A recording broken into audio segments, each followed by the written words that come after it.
So, hello, welcome to the YouTube channel Vue sur le Jazz International. Today I'm hosting the American singer Carmen Bradford and my friend Gilda Sol from California and from Paris since many years, for many years. Hello, ladies. Hello. Hello.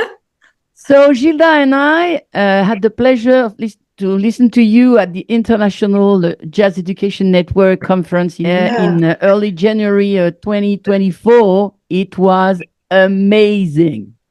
You mean in New Orleans? In New In Orleans. New Orleans. Yes.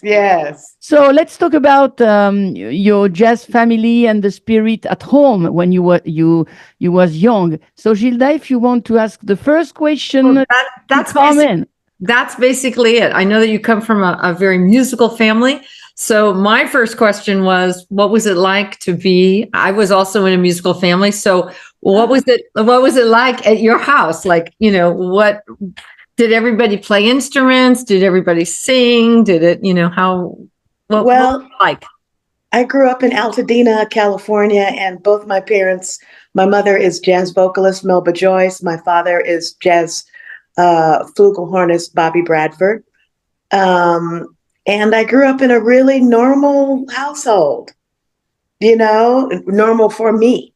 You know what I mean? What was normal for me. And it seemed like we were like any other family in our neighborhood, middle-class family, growing up in a beautiful community, surrounded by music. But, my parents, I'd hear my dad practicing in the mirror, and my mother would sing, and she played a lot of jazz on Saturday mornings when I was doing my chores. But I grew up loving R&B music, Aretha Franklin, Gladys Knight, The Temptations, the Four Tops, Stevie Wonder, just the whole Motown sound I grew up with, and only really listened to jazz on Saturday mornings when I was doing my chores. I love it. We say sometimes that jazz is a teacher, but gospel is a preacher, and maybe the Motown is a spirit too. Well, Absolutely. what Quincy Jones says is, and I say this very often, is same church, different pew. Yeah. That's Nice. it. Super. Yeah, nice. Yeah. Oh, just a question. At the beginning, when you was young, singing jazz was essential for you, or you did also have a desire to sing other styles of music? Because jazz was very present in your house. Well, it was very present in my house, but I didn't have any interest in singing jazz. R&B was my love, and is still my love. You know what I mean? I really didn't discover. I did not discover Billie Holiday and Sarah Vaughan and Ella Fitzgerald. I didn't decide that they could sing until I was about 16. Right. So, my ears just were not ready to receive that. It's not that my parents shoved jazz down my throat in any way, because they did not. But something changed when I turned about 16, and I happened to be in my dad's home office, and I started I put on a Billie Holiday album of his and that he had in his library, and I thought, wow, she's got something special. And that's when I decided she could sing. When did you decide that you wanted to sing? No, that's when I decided she could sing. No, I know, but when did you decide? Well, that's when I decided. At 16, when I was listening to her, Okay. something changed. Yeah. Something changed. My ear evolved. My brain evolved. And I think I was ready to receive that music. Mm-hmm. I was ready to receive jazz at that age, and started listening like crazy to Sarah Vaughan. And That's funny, because it's like a kind of somewhere a religion. You receive something, Yes, That's important, because jazz it's a way to life for you, in fact. Yes, it is. Yes, it is. And that's the reason why you smile all the time. I smile all the time. I smile all the time because God has allowed me to wake up every day. That's why I smile every day, and I'm just excited to be awake every day and be able to meet wonderful people like yourself and listen to incredible music and continue my journey, my learning jazz journey. When you sing, just Mm. before the concert, Mhm. do you prepare your mind? Do you have a little moment for you uh, to think to what you're gonna give to the people, to the audience? Well, when I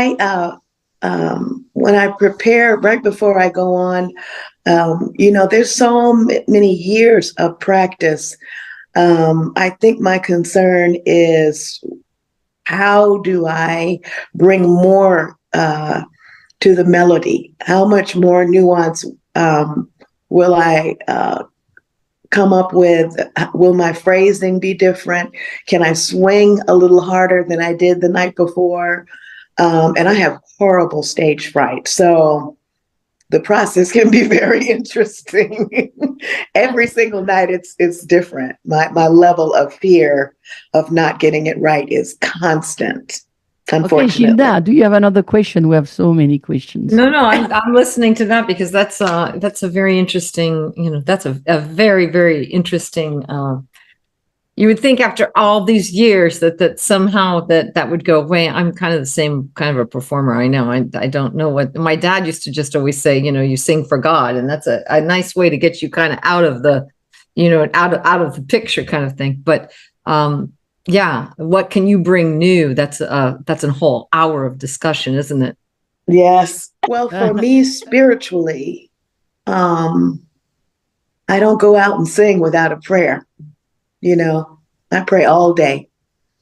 And I just don't go out on stage or make any moves without, even when I get out of bed and once my feet hit the floor, I'm thanking God, for waking me up, and for allowing me to go out and share this music and thanking Him for my voice,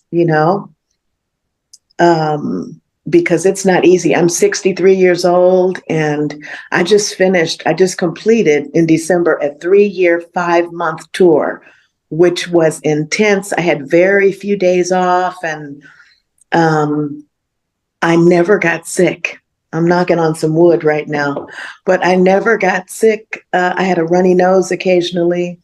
And for me, I'm one that will get colds occasionally. But for me to be able to do that, it was nothing, nothing but God that led me he knew that was a tour I had to complete. You're very Yes, strong. yes, indeed. Yes, indeed. Okay. All right. Okay. Before we get to Count Basie, because we want to get to Count Basie, Okay. I have just one more Okay. question. Is there anyone, because you were around a lot of musicians, whether it was at that point, I get what you're saying with the rhythm and blues, and before, but was there anyone that really influenced you in your early life? Oh, my mother, for sure. Okay, great. Yeah, jazz vocalist Melba Joyce, for Yeah. sure. She did. Even to this day, and we sound very much alike. But my Of course mother you is do.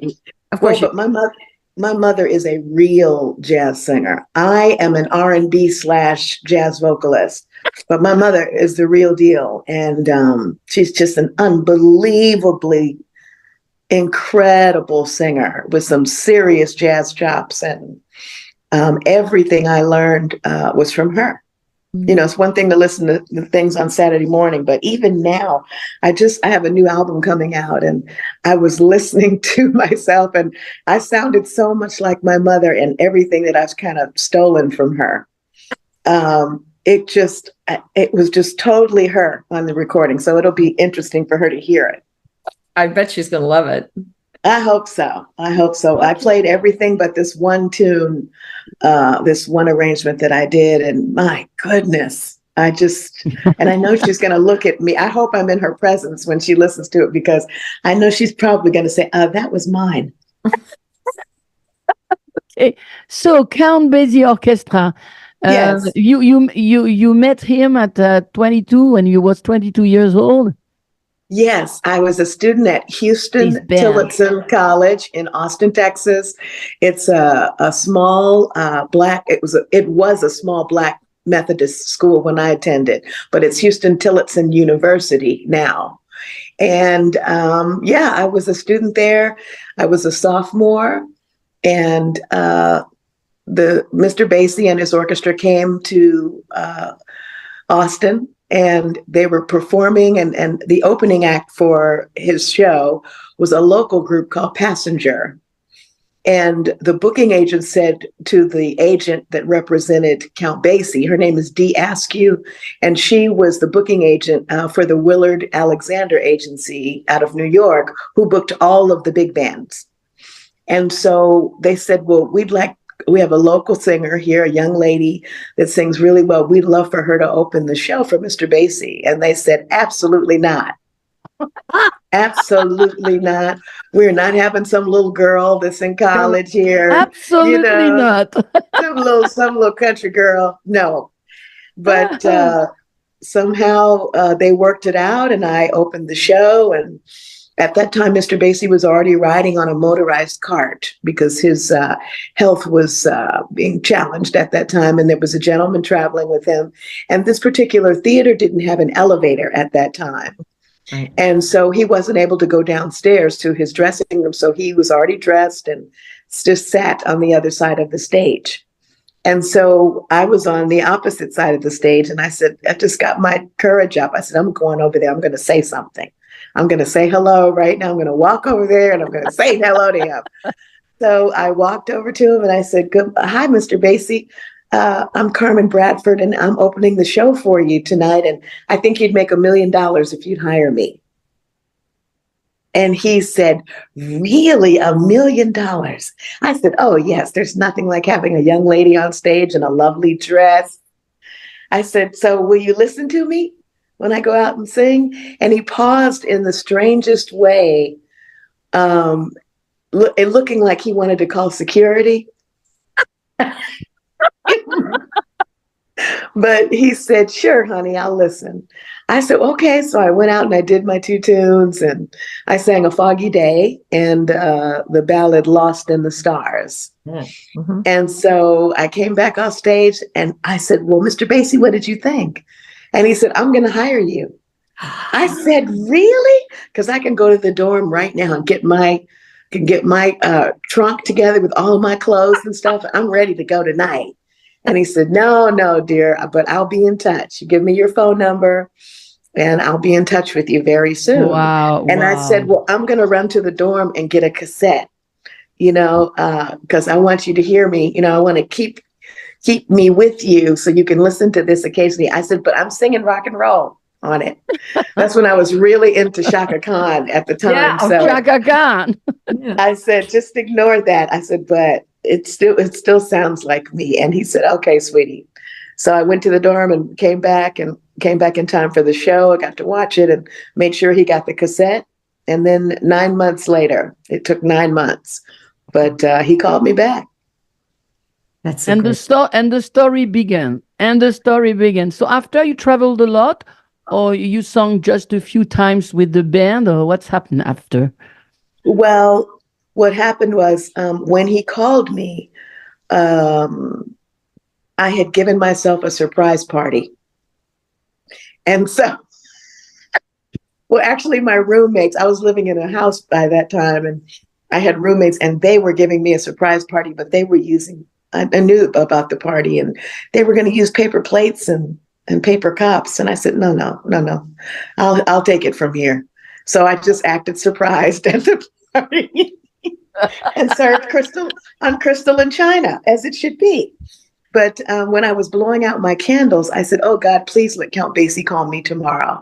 And then I just kind of forgot about it, And I was leaving the next day to do a concert in Santa Fe, New Mexico. And when I was opening the car door, my roommate came out of the house and said, there's some old man on the phone. And I thought it was my grandfather calling, also a big band singer, by the way. His name is Melvin Moore. He sang with Dizzy's band in the 40s and had a hit called Love Me Pretty Baby. Oh. But anyway, back to this. So I ran in because I thought it was my grandfather, and I said, hello. And he said, "Is this the little girl that wants to work with me? This is Mr. Basie." And I said, "Is this Otis?" And he said, "Otis, no, this is Mr. Basie." I said, "Otis, don't play on the phone. This is a friend of mine, right?" Right. And so I said, "I've been waiting for Count Basie to call me. Don't play on the phone." And I hung up the phone. And he called back. He called back after I had gone back out to the car. And he said, "Now listen here. This is really Mr. Basie. Are you the little girl? Because if you're not, I'm going to call another little girl."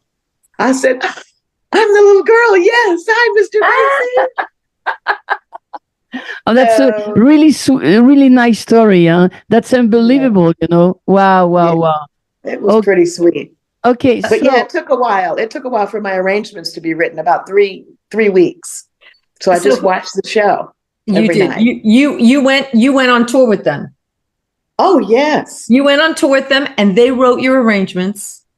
Yes. Eric Dixon and Dennis Wilson wrote my first 2 arrangements. So that's all I started with, was 2. And Dennis Rowland was the singer at the time. Okay. Yeah. Yeah. So your life changed completely. Absolutely. Absolutely. In so many ways.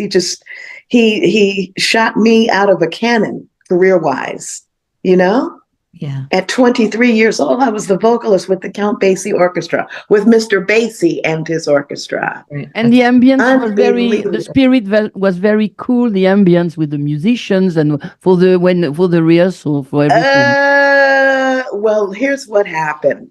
When I joined them on that following Friday, there was no airline ticket for me. They forgot to book a ticket for me, but my friends went with me to the airport and bought me a round trip ticket, my classmates, which was so sweet. And so when I arrived at the hotel, I was registered. I had a reservation, including the orchestra, but they had not arrived yet. So when they did arrive, I just assumed that they were going to all show up in separate limousines. Young and foolish, right? So the bus showed up and it was old and funky, and a bunch of old Black gentlemen got off the bus, and I ran downstairs and said hello and said, "Mr. Basie, hi, I'm here." And he said, "Yes, you are." So no Motown for you. Only jazz and swing with Count Basie Orchestra. Well, let me just say to you that when we got on the bus last, and he introduced me to the guys in the band, and he said, "Gentlemen, this is our new little girl, Carmen." And then he said, "What's your name, honey?" I said, "Carmen." You have to remember, he was up in age, right? Yeah, right. So they all said hello, and then he threatened them. He said, "Don't even think about it." And then I took my seat on the bus, and then that night we performed with Tony Bennett. Oh, wow. They performed with Tony Bennett. And then the night after that, they performed with Sarah Vaughan for 2 nights. So that's how my career started. It is heavy. How wonderful. What a great way to learn, right? You were just listening. Unbelievable. I did not sing with Sarah Vaughan, to answer your question. I opened the show for Sarah Vaughan. Opened the show. Okay. Yes. Wow. The entire second half of the show was always Miss Vaughan, of course. Mm-hmm. And opened for Mr. Bennett, opened for Frank Sinatra, opened for Carmen McRae, opened for Ella Fitzgerald, you name it. Mm-hmm. You spoke to her. You spoke with Ella Fitzgerald. Yes, you spoke with her. Well, yes. Okay. Absolutely, on more than one occasion. She was very, very kind, very humble. She was lovely to me. And when I recorded Mr. Paganini, she was so very, very kind to me. And my manager and I made sure that she received my album that I recorded when I did that album, and I paid tribute to her. I dedicated it to her. And after she passed away, I had gone to the estate sale because Carmen Lundy called me, telling me to get there urgently, and went to her home in Beverly Hills and took me upstairs and pointed to Ella's bedside table. And my CD was on her bedside table. And my CD was inside her little singular holding boombox. And I just fell out on her bed and cried so hard. Wow, that's wonderful. That's a So beautiful she, story. well, That's a, she was listening. That meant she was listening to me at the end of her life. That's Mhm. what that means, And You, Well, I'm you getting met my question. My major question was I wanted to hear 2 or 3 Basie stories. So it's a good thing I didn't say anything because you're telling them is what's going on. I kind of want to go Okay. back to the opening acts because over in France, in Europe, it's kind of they usually do not want a singer to open for another singer. So I'm wondering, I've basically done my career here. You know what I mean? So I'm kind of wondering, you were opening for all of these major vedettes. I mean, was that ever a problem, or was that not a problem because I don't recall it being a it problem. was never a problem. Yeah. Never. Everybody was so loving. That Nancy Wilson and Joe Williams. And Oh my God. no, they were always so very, very supportive, Yeah. of me, always, and always offered me great information. We had always had great talks, even Frank Sinatra. I mean, just very, very loving, and always wanted to know, what arrangements, who were my arrangers and what tunes I was singing.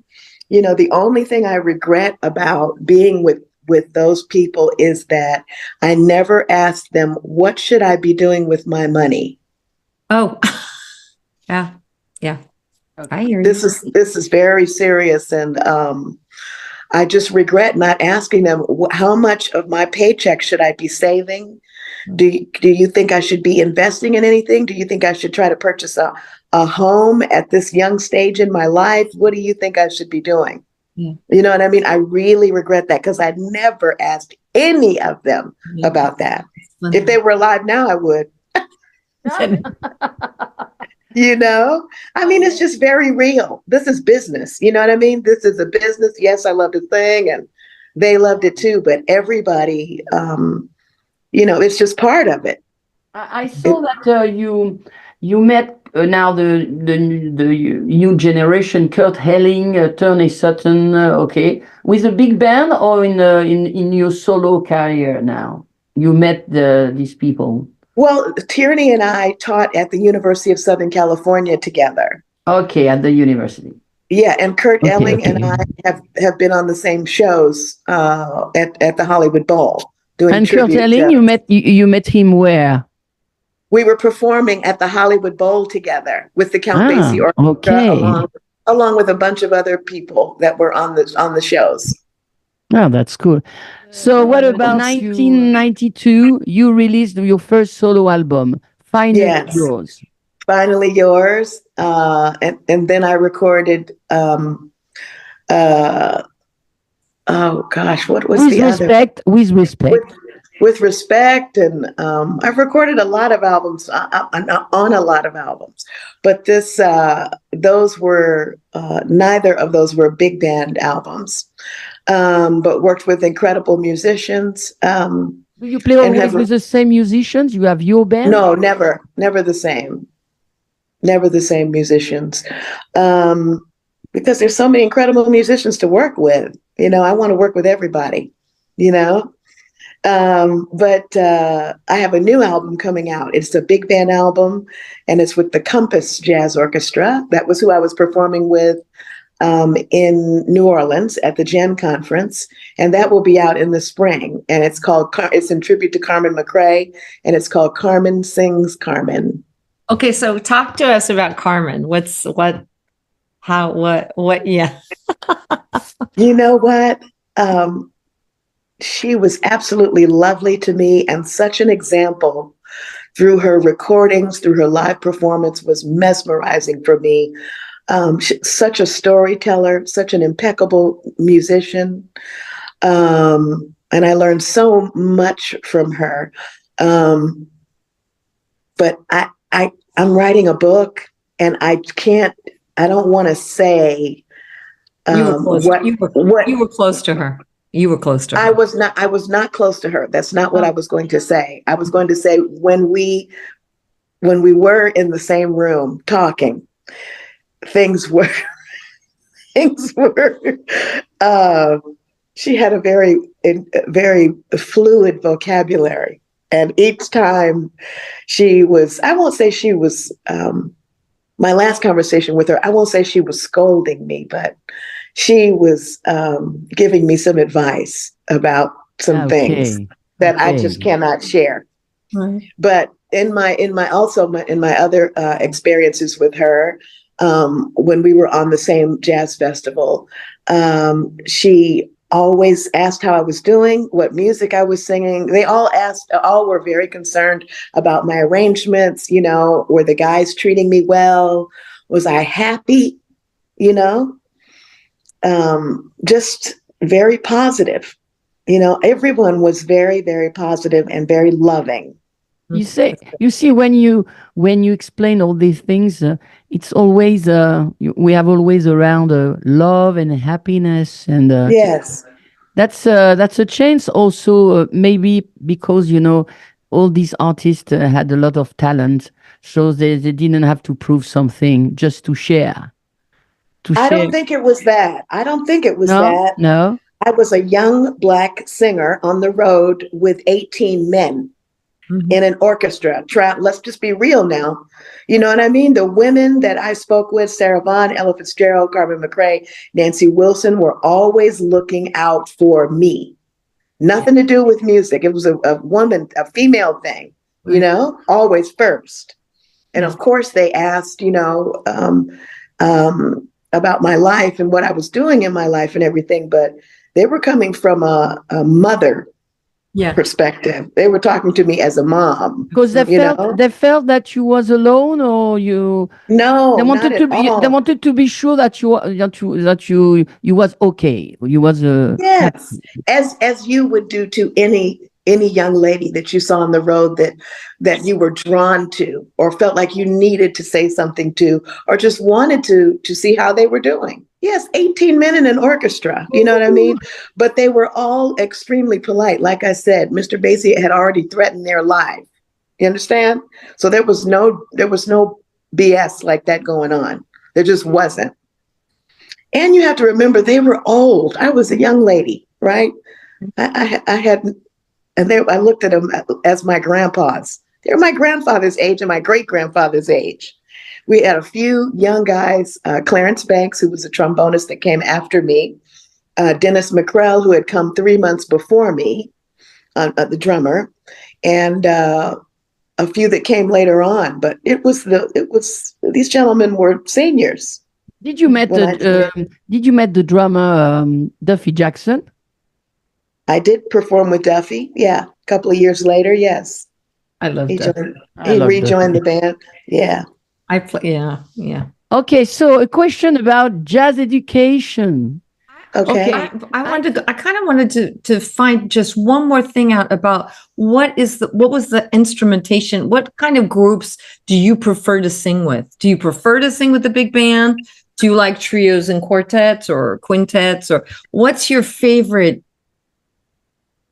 Well, I do so many symphony dates now. I do so Oh, many symphony concert dates wow. now that is my new Wow. love. I love it so much. I do prefer singing with a big band only because when I do trio dates, and I will say this, I people often ask me, why is it you don't tour in Europe with a trio? Uh-huh. And my answer to that is the sets are too long that I'm being asked to do. I don't like singing a 75-minute to 90-minute show. I don't want to do that. I'm exhausted by the end of that. And if I'm on a tour, even if I have a lot of instrumentalists playing solos, I don't enjoy that. I feel like whatever I have to say, I can do it in 60 minutes and let's move on. You know what I mean? I honestly feel like that. And that is the reason that I don't tour in Europe. I'm just not going to do a long set like that. I'm not doing it. I'm old now and I'm firm on that. I can do a 65 or 70 minute, but I'm not interested in singing all night, tune after tune after tune. So you're a teacher at the university? You teach at the university? Oh no. No, No. You I sing. resigned. I resigned from the university. I mean, from San Francisco Conservatory of Music.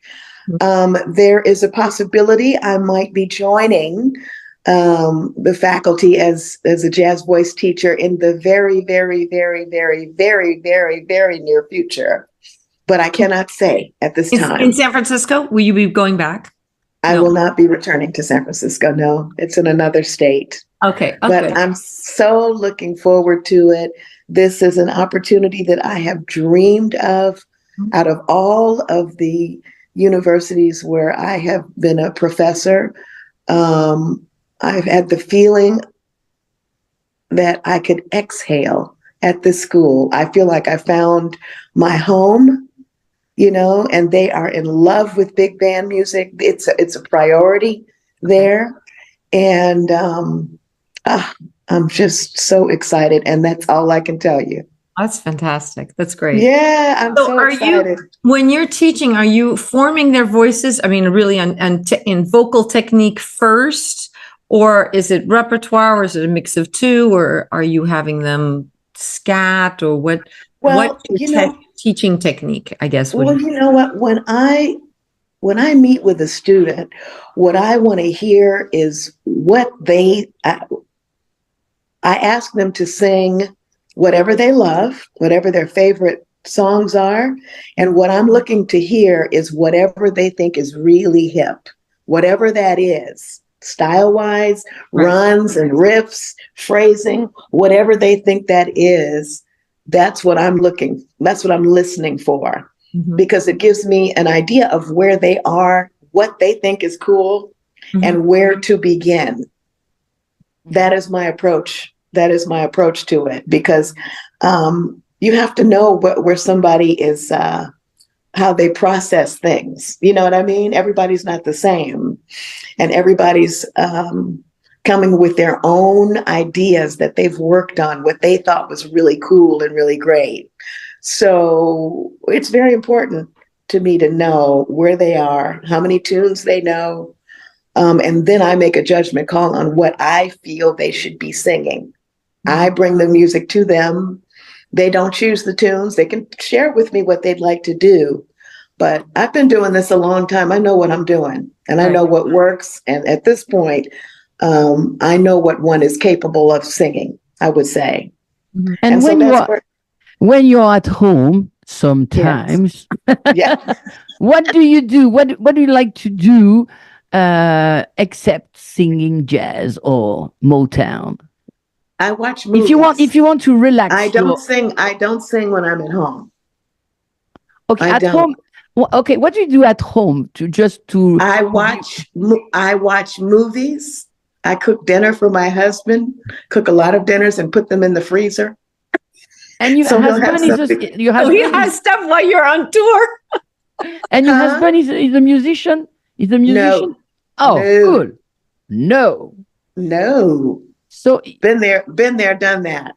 He waits for you at home and said, "Hello, darling, you are here." Yes. Occasionally he'll come out on the road with me, but yeah, he's a. You're married since a long time. We've been married 22 years. Music, he's a big music lover, and very supportive. Okay, so now the story is a future album. That's it. The future album, the future. When? In the spring, in a few months, just a few months, it'll be released. And the teaching position, and I just won a Grammy with the Count Basie Orchestra. Great. From the album Basie Swings the Blues. Such a lovely, lovely album. And it was so great to be a part of that. And so there's a lot of incredible stuff going on. I'll still be touring, doing symphony dates. I just finished 2 weekends ago. I was with the Dallas Symphony. And this weekend, I will be with the Utah Symphony.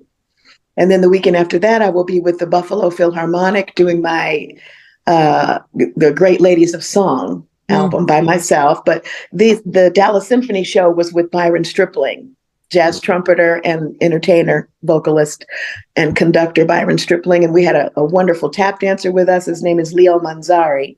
And that show is called Uptown Nights. And Byron and I have a show that we do together, and it's an Ella and Lewis show, basically. Wow. Just a question. Yeah. If you don't sing at home, when do you practice? before I go out on the road, I practice. Ah, Usually at home I like to do vocal rest, you know. I practice before I leave, you know. I don't let, 2 or 3 days go by without singing. Of course, if I've got an extended tour schedule, then I'll practice every single day in preparation for that, so my vocal stamina stays up, okay. for that endurance. And if I have many, many dates with the Count Basie Orchestra or another big band, I